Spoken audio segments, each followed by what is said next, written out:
Hi, I'm Dr. Gwen. I'm a clinical psychologist who's been empowering disabled individuals, their families, and their support systems for over 20 years. If you haven't already, please consider subscribing to my channel, where I curate tools, share mindsets, and promote habits to help the neurodiverse community thrive. Also, hit that notification bell so that you don't miss a thing. In this episode, I get to have fun with Ann Perry, a center director for Lindamood-Bell's Pasadena location. We explore how reading develops, uncover the many facets of reading, and how two specific programs at Lindamood-Bell aim to address reading problems directly at the brain level. I always have so much fun geeking out with Ann about reading and learning. Her passion for teaching and empowering others is absolutely infectious. Please enjoy this interview with Ann. Hi, Ann. Welcome. Thanks so much for coming on. It is my pleasure, Gwen, spending time with you. Yes, back at you, lovely. Why don't I know you, but why don't I have you introduce yourself to our audience? Okay, I am Ann Perry. I am currently the center director at the Pasadena Lindamood-Bell Learning Processes Center. I started off, I've been basically a lifelong educator. I got my master's in teaching right out of college. I taught classroom teaching for 14 years. I taught every grade from kindergarten to sixth, but spent most of my time with either 6-year-olds or sixth graders. So I call myself an extreme teacher.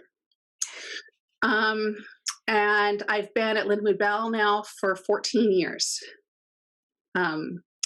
As a disclaimer, I am not a neuropsychologist.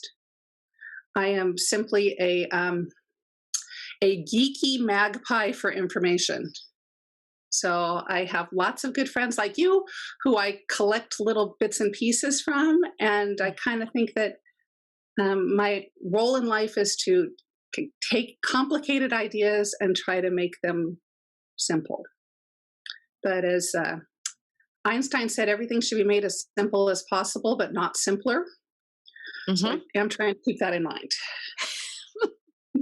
Well, listen, I mean, we have known each other for a while professionally, and there is no one else that I would go to understand reading and reading development, which we'll get into. But just to play around with someone else who likes to play around with information, right? Who stays curious and stays really passionate about understanding mechanisms and the way things work, the way the brain works, like the way development works, right? And applying it to these really, I think, life-changing interventions, because you're squarely seeing what Lindamood-Bell does for your students on the daily. And for me, speaking for myself and having clients that have gone through Lindamood-Bell, from not being able to read to reading, I mean, it's significant from a self-narrative, from a self-concept perspective. So anyway, we'll go into that. So I think you don't give yourself enough credit. But anyway, so well, I gotta say, having come to Lindamood-Bell, like, I'm never going back to the classroom.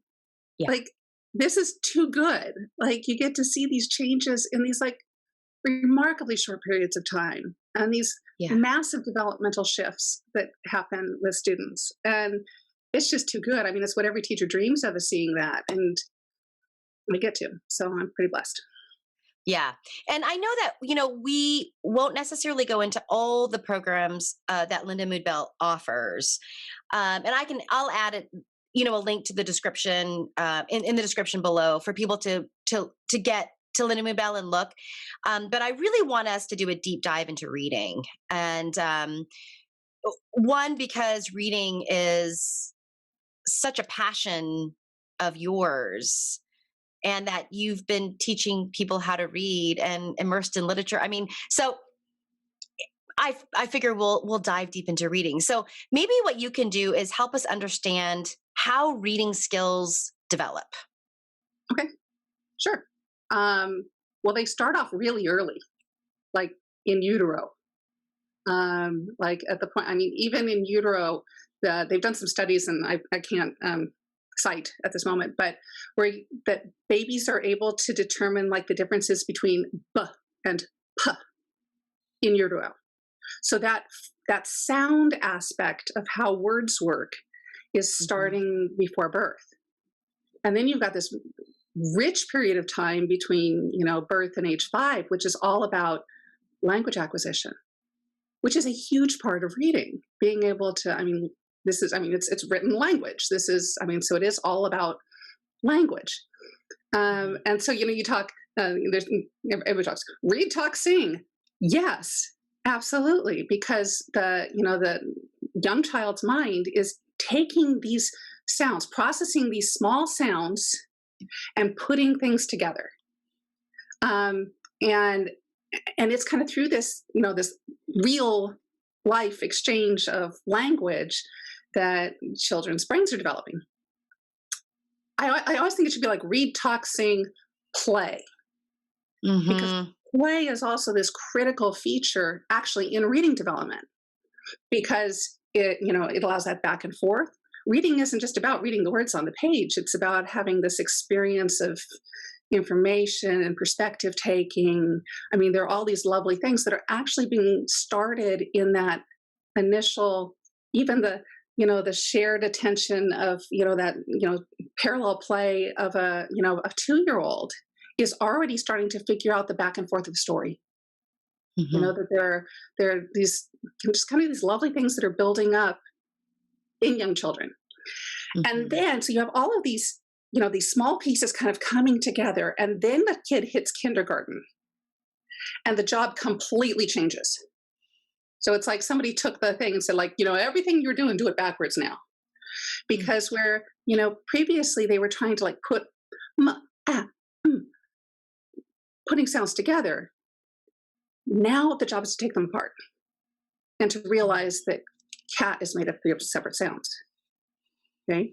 That, for 5 years of your life, a chair is a chair, no matter if you throw it on the floor, it's upside down, it doesn't matter. You're trying to build those holes, bring the parts together to create a whole. And then suddenly, a chair? Is that a B? Is that a D? Is that a P? Suddenly it matters what direction it goes. So I think that kindergarten in and of itself is kind of a shock to the system. Right? All right. So then I think the other thing that kind of happens in school is like, we then kind of take this break away from comprehension for like 3 years. Good educators don't. Good educators realize that comprehension, understanding, and love of story, those are all things that are necessary throughout. But if we really think about like, what are the goals? The goals of kindergarten is that you sound out a word, you synthesize it, and then hopefully when you see cat on the next line, you recognize that it's cat again, and you don't sound it out again. Okay. And first grade, you're trying to deal with like these weird vowel structures, OA suddenly says O, these 2 letters together, they say something different. And you're trying to build the sight word, accuracy. Second grade, you're working on multisyllable concepts. How do you deal with these big words that you've, got coming at you? And then in third grade, there's just kind of like this weird kind of, oh, wait, now we're supposed to understand what we've been reading for 3 years. Granted, I'm simplifying a lot, but then you're supposed to have been done with the reading piece. Like all the reading's supposed to be done, because 4th to 6th grade is all about, now you're classifying information. It's building levels of understanding to abstraction. So, you're classifying information. You have to figure out metaphorical language. You're moving into abstract thought, maybe before the brain's actually ready to move into abstract thought. Okay. So, I think there's this, and that's, so we've got this continuum of skills, but at the same time, all of that language development needs to be happening at the same time. So there are always kind of multiple things that need to be happening simultaneously. And there's a lot of places where you can get a little off. And so kids develop a lot of, compensatory skills to manage the pieces that they're having trouble with. The kids have trouble decoding. Boy, their comprehension's really great if you read to them. Yeah. But vice versa, you might have a kid who's trying to memorize everything because they don't really understand it. Yep. Yep.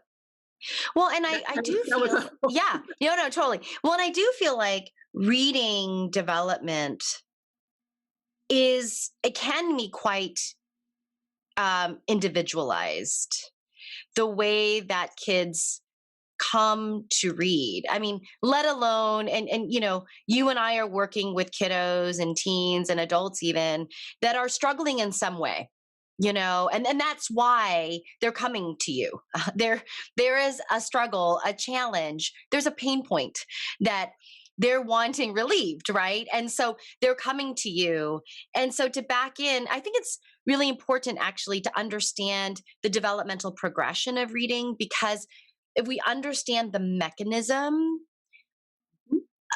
how reading develops, then we can understand how to see what's going on for somebody, right? And then we can apply an intervention in a way that's effective and meaningful.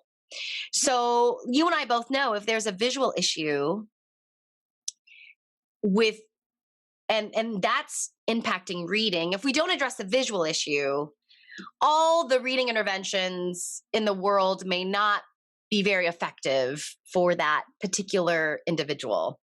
So I think it's processing. Yeah, there are these right? pieces that need to be in place. Yeah, and that there's a lot of you picked this up. I mean, like there's a lot of sensory processing components to reading, right? The auditory piece, the visual piece, and so I think sometimes what's so challenging and kids, especially when they're starting school, the demands change very quickly, right? So you just said like kindergarten's almost a shock to the system, right? Like, whoa, we went from playing and singing and being on the ground and moving our bodies to sitting in chairs, right? And really wrapping our heads around kind of a more formalized education that we might not necessarily be ready for. But man, how much are they asked to read? I mean, reading is a huge part of academic life. So when the reading goes awry, we just know the cascading of effects of that. It's your job And it's your job. Yes, that is your career. Can right? you imagine if we were doing our jobs well, we'd be pretty anxious, wouldn't we? And upset. Right. And distressed and nervous and then angry and mad, yeah. over time, right? That's what would happen for us emotionally, and that sounds very reasonable when you put it that way. Like that makes sense. Mm-hmm. And I think sometimes when I'm talking to parents about reading, or we're trying to figure out what's going on with someone's maybe academic struggles, let's just say. What some people don't realize is there are different components of being able to read. You talked about that a little bit, just the difference between decoding and comprehension. Mm-hmm. But maybe you can help us understand the difference between decoding, comprehension, and even maybe phonics. Like how if you could break some of those pieces down, that would be great. Got it. All right. So once again, not a neurologist, but I want you guys to have kind of a sense of brain development. Like what parts of the brain are actually working here? So, mm-hmm. All right. So starting off phonemic awareness. Phonemic awareness is being able to keep the order of sounds within words, to process the sounds in words. To be able to know that cat says cat, and that spaghetti has 3 syllables, and what rhymes with pear. So all of that sound part of words is important. And one of the reasons it's so important is that, first of all, it's one of those first developmental areas in the brain, sound aspects of the brain, and it's centrally located. So phonemic awareness, the being able to recognize the small sounds in words, it happens like right here above your ear. It's called the Wernicke's region. And it is connected very closely to kind of output to language, which the Broca's region is output to language. And I always kind of imagine that if you kind of took two drills and you drilled between your temples, and you got to the middle, you'd find the Broca's region. So when we've actually put it into speech. So we have these kind of two areas that are really sound to language. So in the first kind of developmental places.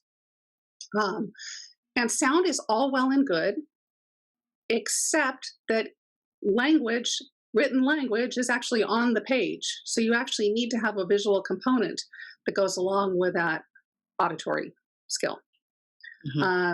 And so there is a secondary sensory cognitive function. So basically how the brain is processing sensory language, that is symbol imagery.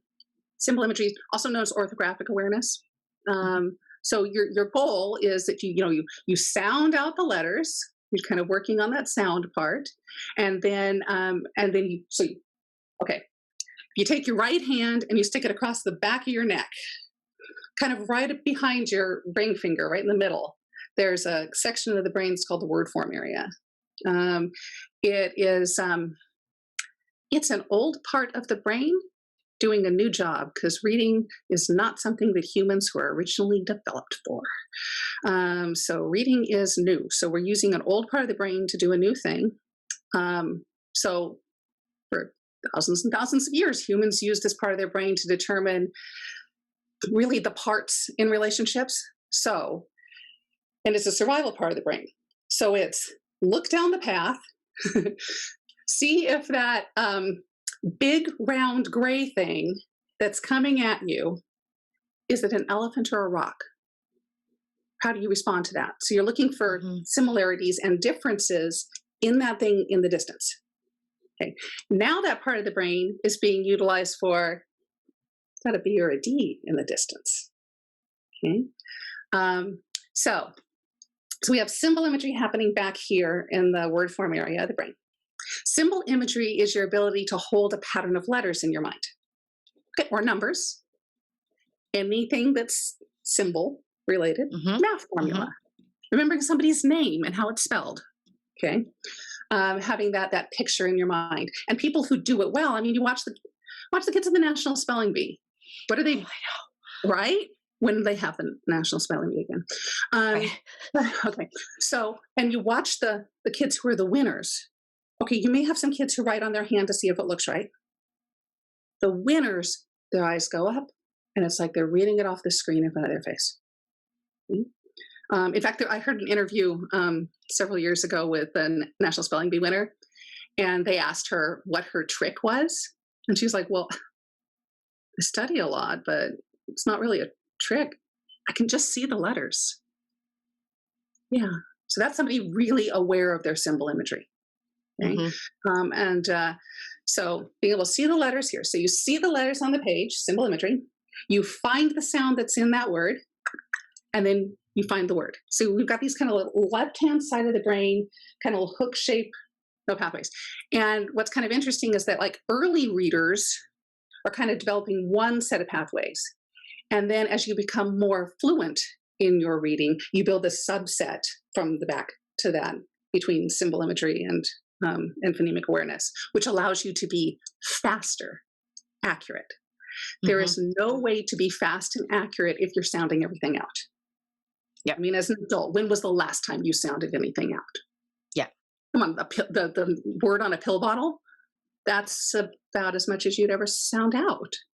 Yeah. And so what you need to be able to do is have that rapid recognition for not just words as a whole, but also being able to chunk out the parts really quickly, knowing that TION says shun, and being able to like recognize shun, so you don't have to spend any processing time or energy on managing the sounds in that part of the word. You can just boom, boom, boom. So, okay, so these are the two pieces of decoding that are necessary. There's also the component piece of language. Language is a big part of fluency in that it allows you to guess what's coming next and to know if what you said sounded right. You know, so if you're reading along and you read, the girl was her, you know, you're thinking like, the girl was her what? The girl was here? Oh, now it makes sense. The girl was her best friend? Also makes sense. So language, that kind of syntax, semantics, understanding of how the language should flow, is a big part of being able to read accurately and know that you read it right. It also, vocabulary, also a big part of being able to guess the next right word. If you are at the zoo and you see an EL, something or other, my guess is it's going to be an elephant. Could be an elevator. Possibilities. So, so knowing the context of the information is important as well. Right. So what you frequently see sometimes is that kids with really good language skills, really high vocabulary, tend to be really good guessers, which is great. Guessing is part of the reading process. We're always guessing what comes next, and then we see if it matches what's on the page. But you have some people with decoding issues who can't tell that what they said isn't actually what's on the page. They didn't actually notice that. But it also is kind of that reason why symbol imagery weaknesses frequently show up in kids who can read the word electricity, but not of.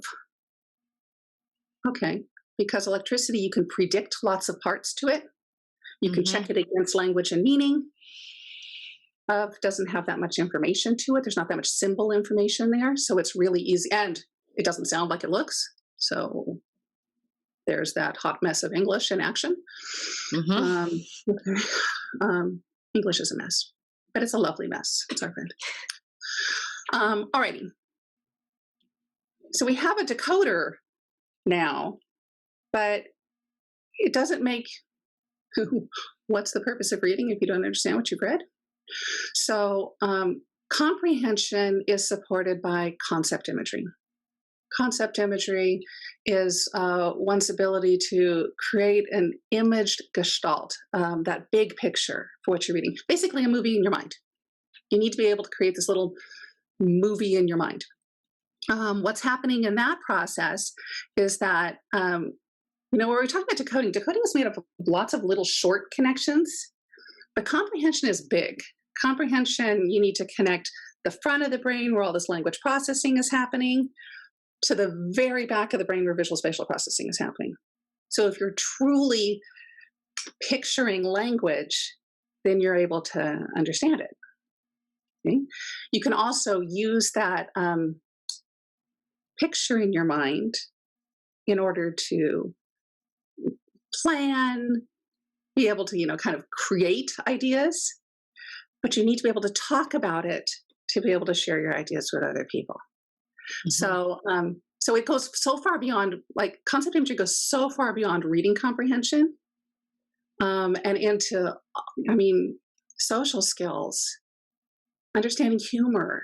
There are all of these aspects of what it means to be human that require a connection between being able to picture what people are talking about and being able to talk about what you picture. And I think that, one of the things that, we frequently see is, the kids, and school's partly at fault, that we raise memorizers, whether we mean to or not. That kids think that's their job, is to memorize, which tends to be a symbol imagery. You need good symbol imagery to memorize what you saw on the page, or language skills to be able to repeat back what somebody just said. But that's not comprehension. Comprehension requires that you actually pictured what you read, so that you understand it. And that's the only way that you actually get to build vocabulary too. So that we have these kind of this flow of things that, you've read the information on. Come on, everybody's had a word a day calendar. How many words did you actually learn from your word a day calendar? You didn't. Come on. Yeah. Or ask me any words that I studied for the GRE. When I took my GRE, there were all these words that I had, and I don't remember many of those. Yeah. So the only way to build that then, how do you actually build it? You use it in context. You are aware of the multiple contexts because you've had this experience with the word being spoken to you, finding it in print. And one of the issues is that, come on, humans don't talk at that high a level. I hope not. We don't. I don't know if we want to have conversations with you. If I used my GRE words, no one would want to have a conversation with me. Right. I know. Yeah. I mean, I like a good word. I really do. But Yeah. you find them in print. Yeah. That's where the good words are. Yeah. And so that's where you kind of get that a difficulty in decoding can then start to diminish your vocabulary because you're not getting that new word from print. But vice versa, a difficulty in language and not being able to connect that idea of a word can also impact your decoding skills. Because you're not a guesser. Well, and just talking about all the components of reading. Well, when we just I think we've come to take for granted what reading actually encompasses, because you've just listed 4 huge areas that are all working together in an integrated way to allow us to read and understand what we read effectively or efficiently. And it's something you picked up that I find in the clients that I work with is this idea of cognitive resourcing and allocation, right? When we're spending so much time decoding, how does this word sound? And you just said phonetic awareness or phonetic application is not the most efficient way to read a word. Like, we now go back and we apply it as a problem solver, but not as an efficient decoder. If I'm spending all of my energy on just the way the word sounds, what do I have left for understanding, for picking up contextual cues? I don't. No. And so I'm really just stuck again with this very laborious, because I feel like phonetic sounding out of words, that was my scientific phonetic sounding out of words, my highly scientific. I feel like that there's so much energy when you have to be stuck there. And I know you see this all the time. Yeah, absolutely. Absolutely.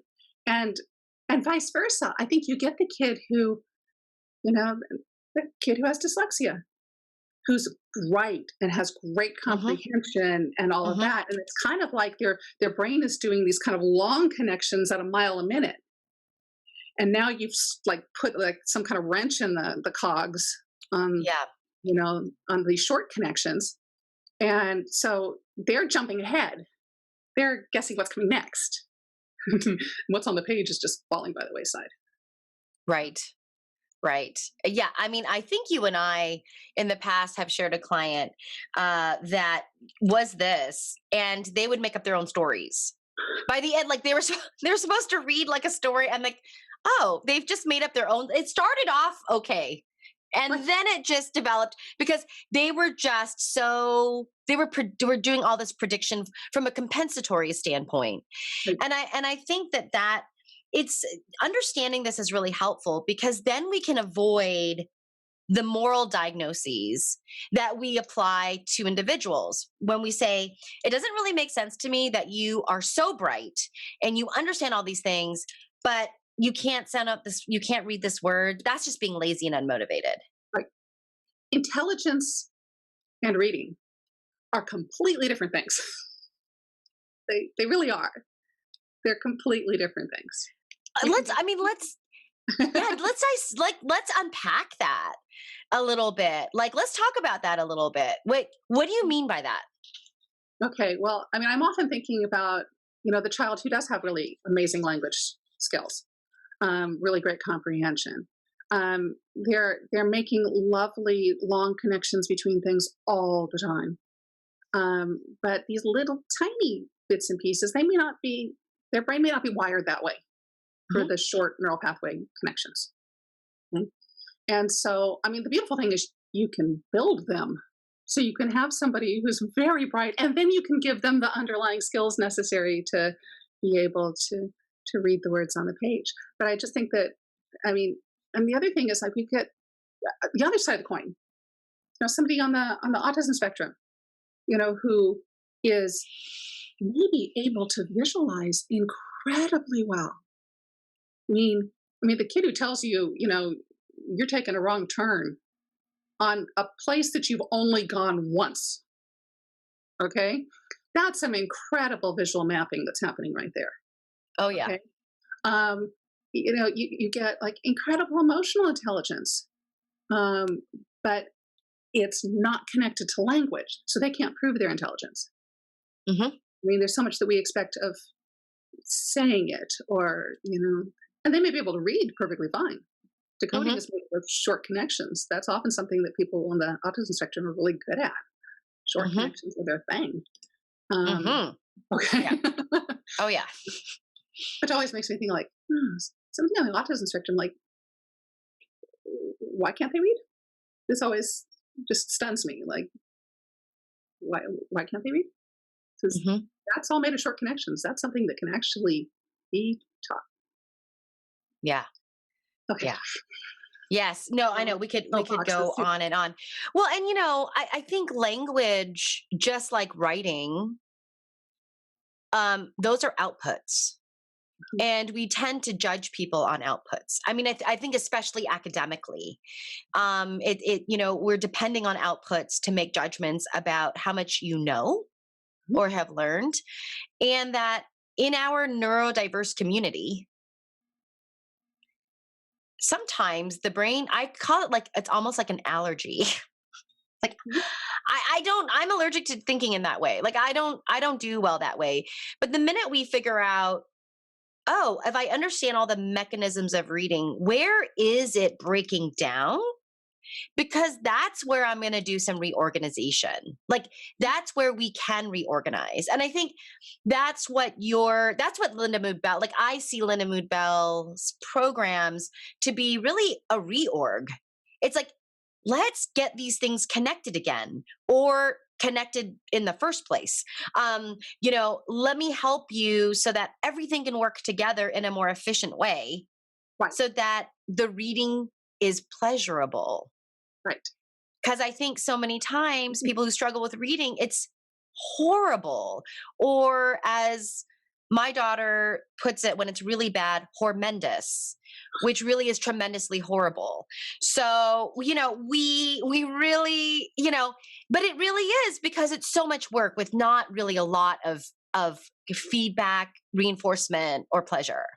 And I'm sorry, if you're not okay, if you're reading, but you're not creating that movie in your mind, Hmm. what is fun about it? Why would you Yeah. choose to do that? That's just work. Yeah. That's work Yeah. with no. Or if maybe you read all the words, but you can't recall what you've read. Once again, it's all work. And so little pouring into writing for a second. I mean, come on, writing is the perfect storm because it's where everything bad can happen does. Yeah. So you're right. It's an output. It is. It is the hardest. I mean, you have to Yeah. be able to not just organize and keep your thoughts in order, but you also need to get your hand to play along with the job, and you need to remember how that darn word is spelled. Or you end up in this little kind of cycle of I don't know how to spell that word, so let me figure out a different way to say it. And Yeah. so, this the writing just creeps down to nothing because it's so much work. Yeah.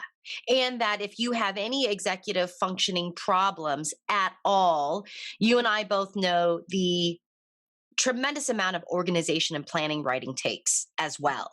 So not only do you have just, the spelling, and I see this a lot. It's like I have clients who can talk to me all day long about words they can read. Ask them to spell the word. And it's like, oh my gosh, when you really see that, that is really a hiccup there, and you're right. Then they get in their head and it's like, oh, because I can't spell that word, I should think of another way, another sentence for that. So if we kind of go back to My that idea, function even right, more. right. And then there goes the energy, there goes all the resourcing out the window. And we wonder why a very, very bright student can only put together a paragraph of 2 sentences in half an hour. Right. Right. So really trying, like, that's what I mean, like going back to all of these areas, like really, what is the pathway? Is it this phonemic piece? Is it the symbol imagery piece? Like going back to these pathways or these components of reading and the mechanisms of reading, I think really help to uncover what what is going on for a student or an individual. And apart from some of the obvious signs of a reading problem, right? So I'm always messing around my B's and D's, right? That maybe more classic dyslexia, which, by the way, and you and I both know developmentally, mixing around B's and D's and P's in your kindergarten, first and second grade years isn't necessarily a sign of anything going awry. I mean, that's just getting things orged, like. Yes, and okay, so it is developmentally appropriate to mix your B's and D's and P's and Q's until you're 7. Mm-hmm. But you kind of need to be aware that if there are other things happening that are giving you cues, that you shouldn't ignore it, because that, and I'm the kindergarten teacher who's still going like penance for having told people, it's good till they're 7. Well, now I can look back and I can think about some of those kids that I saw doing that, and I thought, but I had other cues. Right. The kid couldn't rhyme to save his life. Mm-hmm. Okay, that was a cue that he had phonemic awareness difficulties, right there. Couldn't tie his shoes or learn his, phone number either. There were lots of cues there that BD thing wasn't just a developmental moment. Yeah. Because I think the problem is that if you go like it's a developmental, it's developmentally appropriate. The problem is that they've now hit 7, it is no longer developmentally appropriate. And you had a window with which to start at least looking at what was going on for this child. Yeah. So really kind of being attentive to a pattern, maybe, right? So that you're right. It's like, is it a blip? Is it just kind of a little developmental lag? Or are there other indicators here that are letting us know that we have a little bit of concern, right? Mm-hmm. The good news, I think the reason why Lindamood-Bell really can be so hopeful, really can inspire hope in people, is that for a lot of these pathways and a lot of these mechanisms, the brain can be reorganized. You see this. I'm not saying it's easy, because I think that kids who have to do this, it's hard work. Oh gosh, to do the thing that's hardest for them. Absolutely. Exactly. And we're asking them to do the hardest thing for them for a significant period of time. But we both, yes, but we both know that there's a big return on investment with this, right? That because there is the hope, because things can get reorganized. I mean, you guys have even helped adults with brain injuries reconnect and reorganize. That's awesome, right? Like that, there is hope there. And so actually, maybe this is a good segue to talk about Lindamood-Bell. How does, and if you want to get specific into the specific reading programs, that's fine too. But let's talk about like Lindamood-Bell's intervention, like their programs, and how they might address some of these kind of fundamental reading issues. Okay. We really have kind of 2 main programs. I mean, we have programs for math, we have a variety of things, but there's really 2 main things, because there's 2 main neural pathways that we're dealing with. So decoding skills are primarily worked on in our Seeing Stars program. Okay, name's a little cute. Don't hold it against us. We don't mind cute at all. But it's not bad, because we want students to see letters like they're hanging in the sky in front of their face, like stars in the sky. For some people, they even twinkle, so that's kind of special. Okay, so if we know that the brain that is accurately decoding quickly is able to see letters like they're out on a screen in front of their face, then one of the primary jobs that we're doing in Seeing Stars is to have kids write letters in the air in front of their eyes. Not because that has anything to do with their hand. This is not a kinesthetic activity. Mm-hmm. This is getting that letter to so that they can start to imagine where it needs to be to show up. Now, the beautiful thing is, and it's kind of fake it till you make it. You know, you're saying, tell me what letters you picture. And even the way we talk about it, like imagery. Imagery is the core of everything that makes Lindamood-Bell special. And so tell me what letters you see for the word spot or stoip. We use a lot of nonsense words because there are a lot of kids who are good guessers, and you kind of need to take away the training wheels and figure it out. So we do this kind of interplay between symbol and sound in this imaged space, in this imagined space. Example might be, I might tell a student, tell me what letters you see for stoip. And they write S-T-O-P. And one of the beautiful things about Lindamood-Bell is you're never wrong at Lindamood-Bell. So we'd say something they did right. Great job on the S-T. Love the P at the end. Hey, when you see oi, what 2 letters do you see? And have them go back and work on that vowel piece. O-I, great. Let's put O-I in stoip. S-T-O-I-P. Hey, what was that letter you saw right after the O? Point to it like it's there. What's kind of amazing is that it is kind of fake it till you make it. You keep saying these words, I see, writing. And then it's like within about 30 hours, you get this kid who goes like, good gravy, I can actually see those words. Those letters are hanging there. This is no joke. So it's there's several arguments for doing intensive instruction. And by intensive instruction, I mean, it's got to be 5 days a week. Because that's how you build neural pathways the most effectively, is you keep coming back to the same connection over and over again. The number of hours per day, well, I mean, if you can do 4 hours a day, you could have a kid feeling like they could see the letters within the second week. Like getting over all of that past failure and anxiety. I mean, that's a beautiful thing. Now, 4 hours a day isn't necessary and come on during school. Are you going to be able to go to school all day and come for 4 hours? No. And that's okay. But the 5 days a week is really important. So in this, what's lovely is that in this process of imagine space, sound, symbol to sound work, what is quite literally happening is that we're developing these little short neural pathways alongside the brain. And there was, we are research-based. We are also research validated, which is super. There were a whole series of studies that came out of University of Washington. Jason Yeatman is the head researcher on those.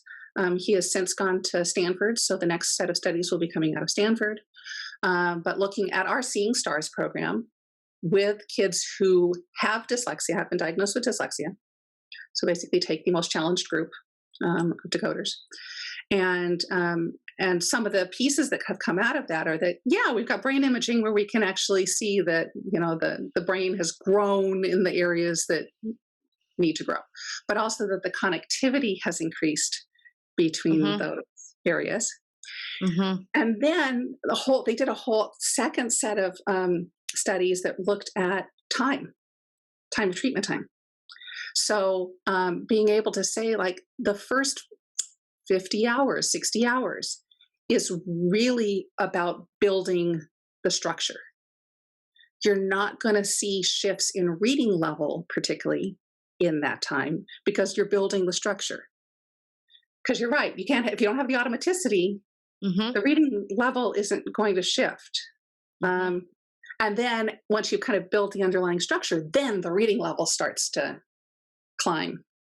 So a lot of times as we're thinking about like how far is a kid off of the mark from where they need to be, where they are to where they need to be, that's a lot of the, we now have scientific studies to say that our recommendations have, been pretty on all along. But now, so the more we find out, I think the tighter our recommendations are going to get, because we can really see like exactly what that student is going to need. Okay. So Seeing Stars. Visualizing and verbalizing, totally different neural pathway development. And the name is perfect, visualizing and verbalizing, because it's exactly what we want a student to do simultaneously. We want them to hold a mental picture in their mind from language, So either being told a story or reading a story, and to create that mental imagery, and then to talk about it simultaneously. So at the point that you've brought it up to that Broca's region, that output to language space, you've basically moved that neural pathway as far forward as really there any. I mean, we got prefrontal cortex, but jury's still out on, any ways to support prefrontal cortex. It just kind of needs to grow. So we basically, it's like connect the dots in the brain, and it's building this very structured back to front neural pathway. Kind of on the research side of things, a whole set of research came out of University of Alabama, Birmingham. The head researcher there is Rajesh Khanna. And they've been looking at students with autism, so basically take the people with the highest difficulty with comprehension, and doing the visualizing and verbalizing program with them. And then they did a series of brain scans. They've also done a bunch of activities as well. So what they've been able to show is, once again, yes, we have gray matter volume change. So the brain actually grew in visual spatial language processing. Awesome. More importantly, connectivity. So the white matter, the connections between grew. I mean, it's kind of like holy grail of autism. Makes me shiver every time I think about it. And then also, and by the way, reading comprehension also improved. Yeah, You sure. right? And along with those things, you also see, so visualizing, verbalizing is so wonderful because it has such broad ramifications. Like we can work with somebody who's barely verbal, kind of want cookie. And well, you have to get a whole sentence for visualizing. We have ways to get there. And you can take them through not just the levels of language, but also the developmental levels, because they go together. Like imagine a 14-year-old who's never lied before. That's a necessary developmental level. Oh, yes. To much of, that's one of those areas where we celebrate and then not, and then like question our celebration. Yeah, absolutely. Just because that's another level of cognitive development. Absolutely. You are not omniscient. You do not know what I'm thinking.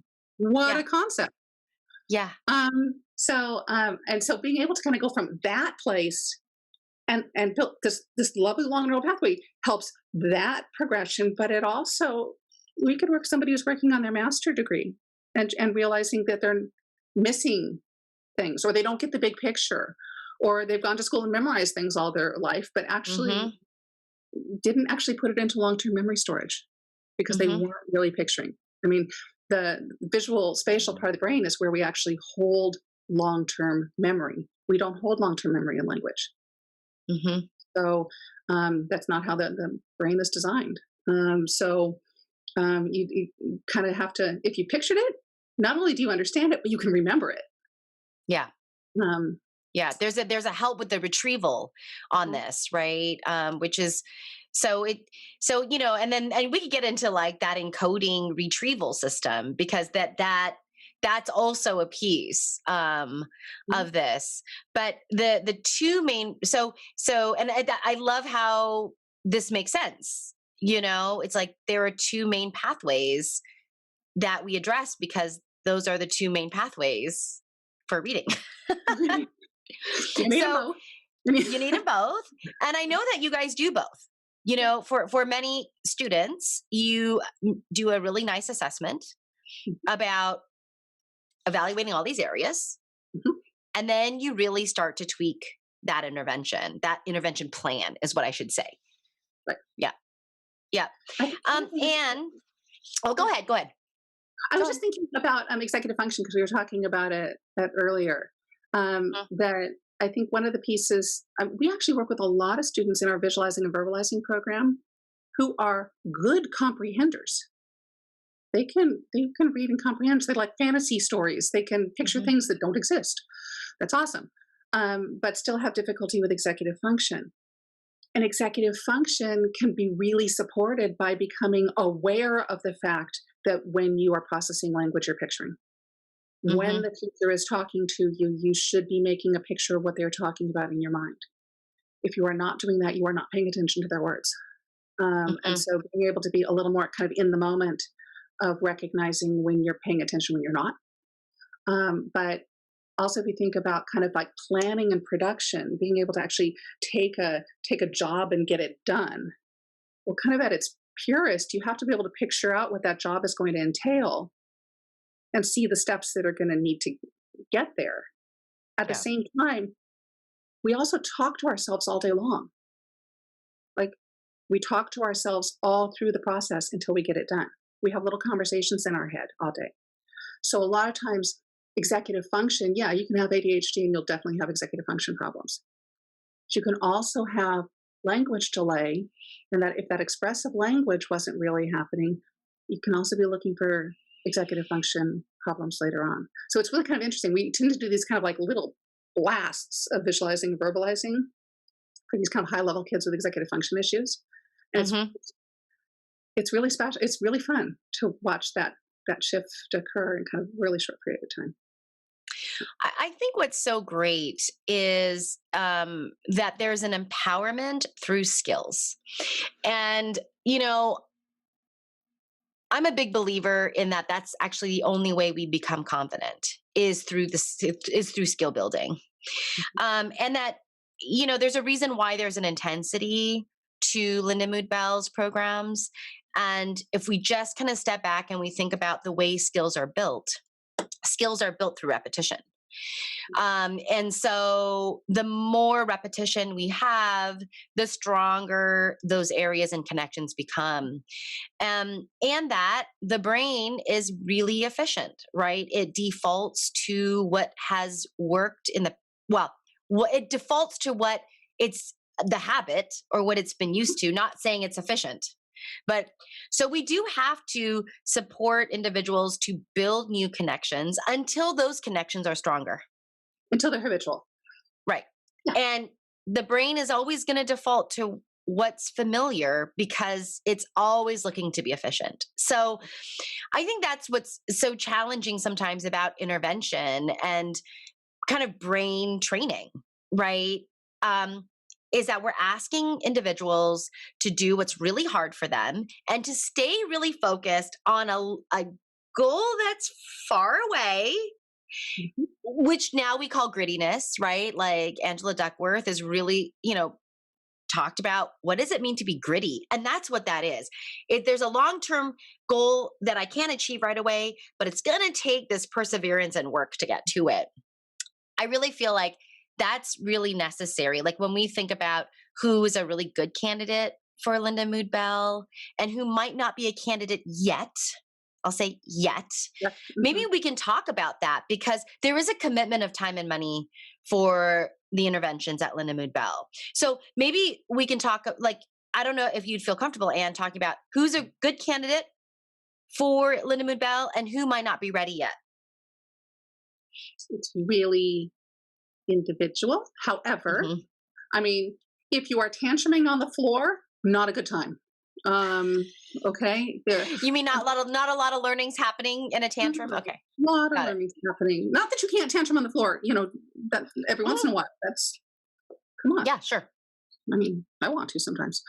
But I think that there are, I think that's a conversation to have. I mean, we'll do if we have a student that we're thinking behaviorally, language wise, that they're not ready for us, we kind of have to be at a certain level.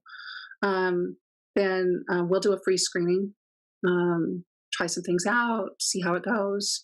We're happy to do, more than one meeting with a child if they just need to get comfortable in the place or in the situation. I mean, right now we're doing everything online. So being able to have somebody see what that is going to look like, who they're going to see, I mean, all of those things are possible. And a lot of times we're also doing a lot of professional collaboration with other people who work around them, who have a lot of input on whether this is appropriate timing or not. So, I mean, and yet at the same time, I mean, I've worked with people who are barely verbal and who might have behaviors and need somebody to shadow them fine. There are ways that we can work around it frequently or work with it. For And I think we're always kind of trying to figure out like if there's an order of operations that needs to be happening here. Mm-hmm. If speech services really need to happen first, or vision, Or or vision whatever. therapy, or Right. right. Then I would just assume let's wait until it's the right moment. What I would say is that I kind of for there are also kind of, I'm not going to say, I mean, it's not like the brain is plastic. It can be developed throughout life. We work with adults. There's no expiration point until there is. But I mean, it's right. You can build it. And so I would say, there are times when it's like, don't rush. And then there are times where like, if we could deal with that decoding issue before that child hits 8 years of age, that would be amazing. Because at 8, neurotypically, I mean, and also be thinking about somebody's language skills. If their language skills are that of an 8-year-old, probably developmentally, they're doing a lot of that same kind of processing that an 8-year-old would do. Mm-hmm. So, think of a really precocious kid with dyslexia. They are aware that they are not able to do something that their friends can. Sure. Okay. And that awareness, I mean, breeds anxiety, whether you're predisposed to that or not. Yeah, that has the more emotional and psychological ramifications. Right. So I keep thinking like, if at all possible, we can get that kid with dyslexia before they're 8, so we don't have to go down that rabbit hole of negativity and self-esteem, then that's probably good timing. So, I mean, I mean, I think if anyone's listening to this and it's like, I wonder if this could be something about this interview is resonating with me as a parent or as a person. And I wonder if it's like, reach out to you, just reach out and explore it. Because one thing I know about you guys is you try to meet the individual where they are. And you're really honest about giving it a try and seeing where it goes. Like sometimes we don't know, but I know that you guys are always open to doing it. Kind of bumping off of this, and is a funding question, because you were just talking about 30, 50 hours of intervention, which I think people don't necessarily know that this is one-on-one. Mm-hmm. So, how do people fund or usually get funding for Lindamood-Bell's programs? Okay.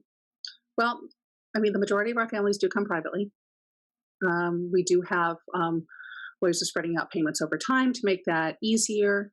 There are definitely times of the year when more discounting is available, like summer, no. Summer, we have a lot of students coming in the summer. But during the school year, there are options for, if you're needing longer periods of time, we do some stepped discounts, so that can be helpful. We also, if it's appropriate, we offer paired instruction, which is kind of like another child group instruction. The cost comes way down. That's not something we only do during the school year. So there are some ways to bring the cost down. We're also always willing to have the conversation about what really needs to happen here. What are the steps? What are the order of operations? When do things need to happen?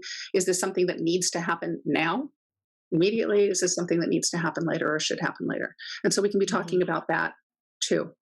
There are definitely, we also see, we definitely see students through